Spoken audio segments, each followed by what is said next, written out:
especially butchered, I think, are, yes, Tchaikovsky, Mussorgsky, Glazunov, Rachmaninoff. Hello, this is Julia Bushkova, and today I have a special edition. I will be using my native language, Russian, to pronounce names of Russian composers just the way we say them in Russia. And we will start with the name of Anton Arensky. Anton Arensky. An interesting detail, Anton Arensky was the teacher of Sergei Rachmaninoff. Sergei Rachmaninoff. And Rachmaninoff's all-time competitor in Moscow Conservatory was Alexander Scriabin.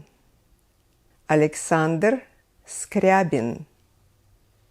Both Rachmaninoff and Scriabin studied with a very famous Russian composer, Sergei Taneyev.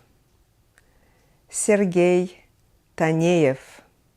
And now we go to the St. Petersburg Conservatory.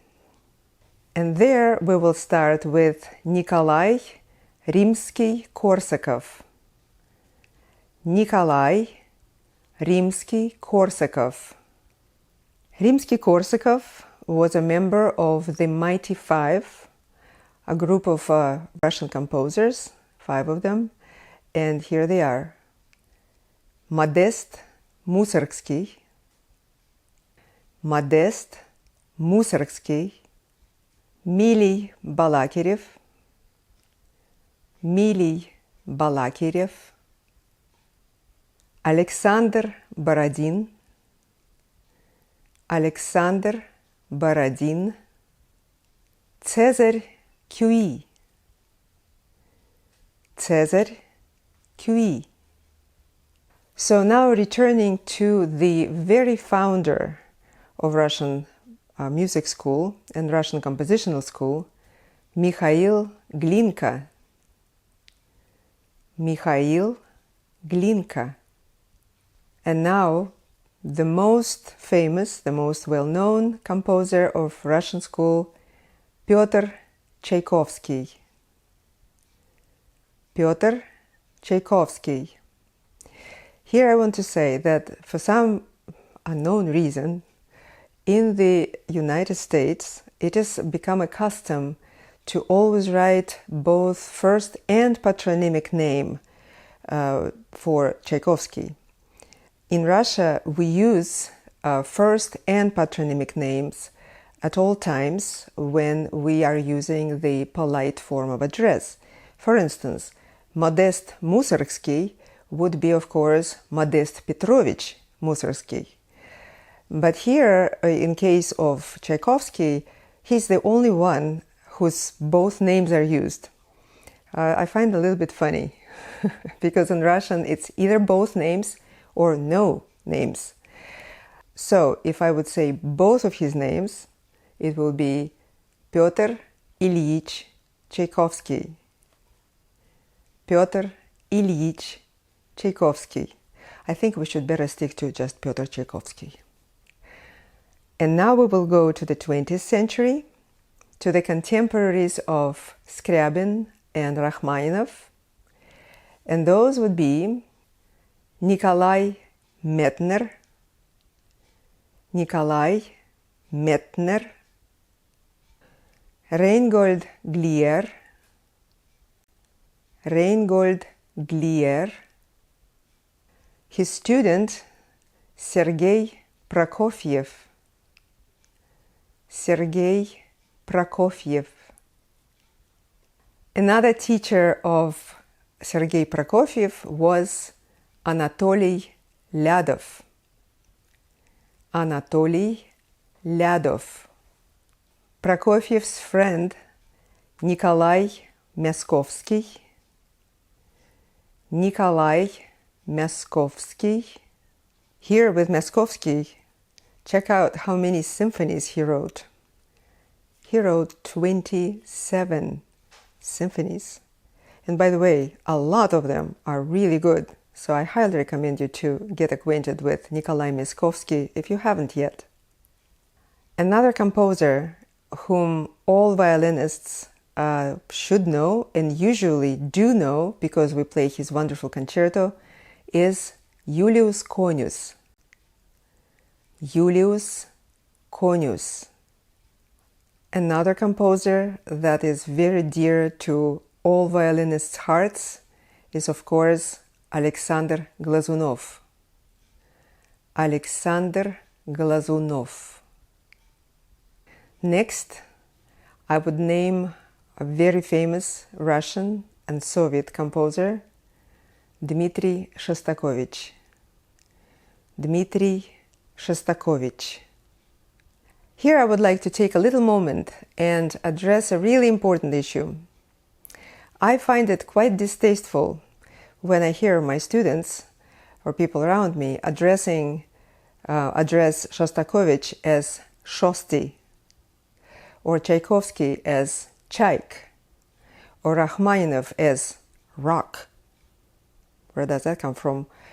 And so on. It's really not a good idea to butcher the names of great composers that we so much love. And I think with great variety of English words that are more than 2 syllables, like 3 or even 4 syllables, we can, and I think we should, remember the names of Shostakovich and Tchaikovsky and Rachmaninoff in their entirety. They deserve it. And now back to the list. Next will be Dmitri Kabalevsky. Dmitri Kabalevsky. A lot of young students of violin would play his concerto when they are growing up. The next composer I will name was not Russian, but he was Soviet and beloved by all of us, and we play his concerto a lot, and his name is Aram Khachaturian. Aram Khachaturian. Of course, in all Armenian names, the accent is always on the last syllable, just like in his name, Khachaturian. A name that is so familiar in the West, Igor Stravinsky. Igor Stravinsky. Now going to more and more contemporary composers. Among them, there will be Sofia Gubaidulina. Sofia Gubaidulina. Alfred Schnittke. Alfred Schnittke.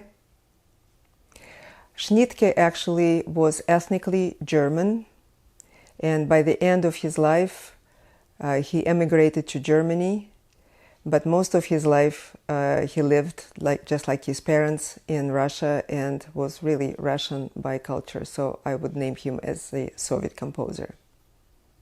Next I would name 2 even more contemporary composers in a way. Galina Ustvolskaya. She was a student of Shostakovich. Galina Ustvolskaya. And a friend of my family, Edison Denisov. Edison Denisov. And now I would like to name one more very influential Russian composer, Russian and Soviet composer, Georgy Sviridov. Georgy Sviridov. He wrote exquisite pieces, some really fantastic pieces for choir, and also several pieces that were arranged for my ensemble Violunti, and you can find them online. This is it for today. I hope you liked this video and found it informative and helpful. Don't forget to subscribe, like, and I'll see you all later. and of course Khachaturian. Oh, and